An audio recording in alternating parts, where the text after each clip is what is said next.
আসসালামু আলাইকুম। সবাই কেমন আছেন? আশা করি সবাই ভালো আছেন। আজকে আমরা এই ভিডিওতে দেখব কিভাবে খুব সহজেই এসএসসি পরীক্ষার রেজাল্টের জিপিএ নির্ণয় করবেন। চলুন শুরু করা যাক। আমরা অনেকেই এসএসসি পরীক্ষার রেজাল্ট পাওয়ার পূর্বে একটা আনুমানিক রেজাল্ট জানার জন্য কিংবা রেজাল্ট পাওয়ার পর সেই রেজাল্ট এর হিসাব ঠিক আছে কিনা সেই সন্দেহ দূর করার জন্য এসএসসি পরীক্ষার রেজাল্ট নির্ণয় করতে চাই। নিচে আমি এসএসসির জিপিএ নির্ণয় করার দুটি পদ্ধতি নিয়ে আলোচনা করব, যেগুলো অনুসরণ করে খুব সহজেই জিপিএ নির্ণয় করে নিতে পারবেন। পদ্ধতিটি জানি। প্রথমটা হলো সাধারণ পদ্ধতি। এই পদ্ধতিতে দেখাবো কিভাবে আপনি নিজে হিসাব করে জিপিএ বের করবেন। 1 নাম্বার, প্রথমে নিচের টেবিল অনুযায়ী আপনার সবগুলো বিষয়ের প্রাপ্ত পয়েন্টের যোগফল বের করুন। 2, এরপর যোগফল থেকে 2 বিয়োগ করুন। যেমন যদি সব বিষয়ের পয়েন্টের যোগফল হয় 44, তাহলে 44 - 2 = 42 হয়। 3 নাম্বার, এরপর 2 নং থেকে পাওয়া ফলাফলকে 9 দ্বারা ভাগ করুন। যে মানটি পাবেন ওইটাই হলো ওভারঅল জিপিএ। এখানে 9 দিয়ে ভাগ করার কারণ হলো টোটাল বিষয় 9টি এবং বাকি একটি হলো অপশনাল সাবজেক্ট।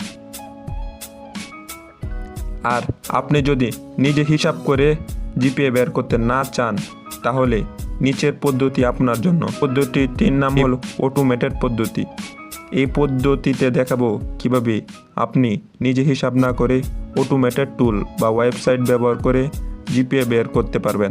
প্রথমে আপনি এই এসএসসি জিপিএ ক্যালকুলেটর ওয়েবসাইটে চলে যাবেন। ওয়েবসাইটে যাওয়ার পর এখান থেকে আপনি কোন শাখায় পড়েন এটা সিলেক্ট করে নেবেন। বিজনেস, হিউম্যানিটিজ এবং সায়েন্স। এখান থেকে আমি সায়েন্স সিলেক্ট করে নিলাম। এখান থেকে আপনার বাংলা গ্রেডটি সিলেক্ট করে নেবেন। সিলেক্ট করে নেওয়ার পর ইংলিশটা সিলেক্ট করে নেবেন। নেওয়ার পর ম্যাথ এটা সিলেক্ট করে নেবেন। তারপর ইসলাম ও নৈতিক শিক্ষা এটা সিলেক্ট করে নেবেন। এভাবে সবটি সিলেক্ট করে নেবেন। নেওয়ার পর লাস্টে এখান থেকে আপনি হায়ার ম্যাথ সিলেক্ট করে নেবেন। এখানে টিপ দিলে কিন্তু আবার আপনি এখান থেকে সিলেক্ট করার অপশন পাবেন এটার মধ্যে পরিবর্তন করার। এখান থেকে আমি home science, agriculture, education, higher math, আমি এখান থেকে হায়ার ম্যাথ সিলেক্ট করে নিলাম। সিলেক্ট করে নেওয়ার পর এখানে গ্রেড দিয়ে দেবেন। যে কোনো একটা গ্রেড দিয়ে দেবেন, আপনার গ্রেডটা যেটা আছে। গ্রেড দেওয়ার পর এখান থেকে ক্যালকুলেট জিপিএ এটার উপর ক্লিক করবেন। ক্লিক করার পর এখান থেকে আপনার আসল গ্রেডটা দেখতে পারবেন।